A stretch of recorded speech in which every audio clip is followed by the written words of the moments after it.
আজকে আমরা দেখব সংখ্যাগুলো থেকে গাণিতিক গড় বা গড় ব্যবধান নির্ণয় করো। এখানে মনে রাখতে হবে গাণিতিক গড় এবং গড় ব্যবধান আলাদা আলাদা জিনিস। তাই এখান থেকে আমরা সংখ্যাগুলো এলোমেলো দেওয়া আছে, সংখ্যাগুলো থেকে গড় ব্যবধান নির্ণয় করব। গড় ব্যবধান নির্ণয় করতে আমাদের সর্বপ্রথম কী করতে হবে? সবগুলো সংখ্যাকে এলোমেলো সংখ্যাগুলোকে ক্রমানুসারে সাজাতে হবে। তাহলে আমরা ক্রমানুসারে সাজিয়ে আমি আগে থেকে সাজিয়ে রেখেছি যেন ভিডিওটা সংক্ষিপ্ত হয়। এখানে একটা চেয়ার আমি তুলে দিয়ে দিচ্ছি। সংখ্যাগুলো ক্রমানুসারে সাজিয়ে পাই আমরা সাজাইছি। এখানে পদ সংখ্যা n 10, পদ সংখ্যা মানে সংখ্যাগুলো এখানে 1 2 3 4 5 6 7 8 9 10, 10টি সংখ্যা আছে, এই কারণে n এর মান 10। এরপর আছে আমরা গড় ব্যবধান, গড় থেকে গড় ব্যবধান নির্ণয় করবো, এই কারণে গড় বের করতে হবে x ডট। তাহলে আমরা জানি গড়ের সূত্র হচ্ছে সমষ্টি বাই পদ সংখ্যা।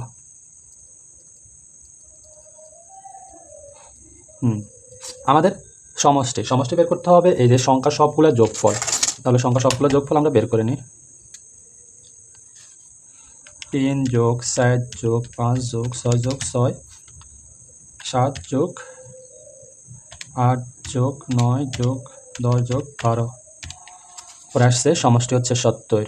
আর আমাদের পদ সংখ্যা এখানে দেওয়া আছে 10, 10 সমান সমান কাটাকাটি করলে হচ্ছে 7। আমাদের সমষ্টি বের হয়েছে, গড় বের হয়েছে 7। তারপরে দেখো গড় নির্ণয় সারণী। গড় নির্ণয় সারণী দেখো আমরা এই যে সাজানো ক্রমানুসারে সাজানো সংখ্যা সবগুলো সংখ্যাতে x বসাইছি এবং সেটাকে x দ্বারা নির্ণয় করছি। তারপর আছে x মাইনাস এক্স ডট। দেখো এখানে x হচ্ছে সংখ্যাগুলো আর x হচ্ছে x ডট হচ্ছে গড়। তাহলে সংখ্যাগুলো থেকে কি গড় বিয়োগ দিতে হবে, সংখ্যাগুলো থেকে গড় বিয়োগ দিতে হবে। তাহলে আমরা দেখো সংখ্যাগুলো থেকে গড় বিয়োগ দিচ্ছি।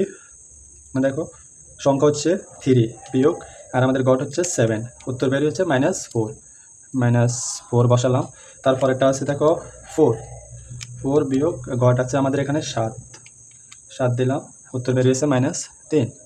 এভাবে দেখো বাকি সবগুলো সংখ্যা বেরিয়ে যাবে -2 -1 -1 0 1 2 3 5।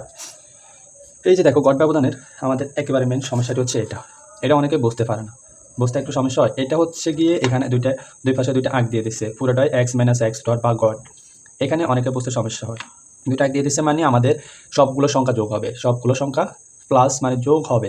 এখানে যে বিয়োগ আছে বিয়োগ সবগুলো প্লাস হয়ে যাবে বা যোগ হয়ে যাবে। আমাদের -4 আছে আমরা এখানে বসাবো 4, -3 আছে আমরা এখানে বসাবো 3, -2 আছে আমরা এখানে বসাবো 2, -1 আছে মানে 1 1 0 0, প্লাসেরগুলো কিন্তু প্লাসে থেকে যাবে 2 2 3 5।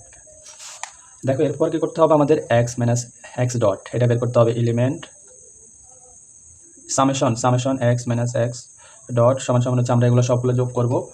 এগুলো সবগুলো যোগ করলে হচ্ছে কত, আমার আগে থেকে যোগ করা আছে, এখানে হবে 22 বসাইছি।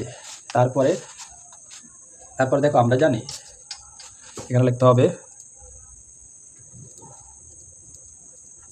আমরা জানি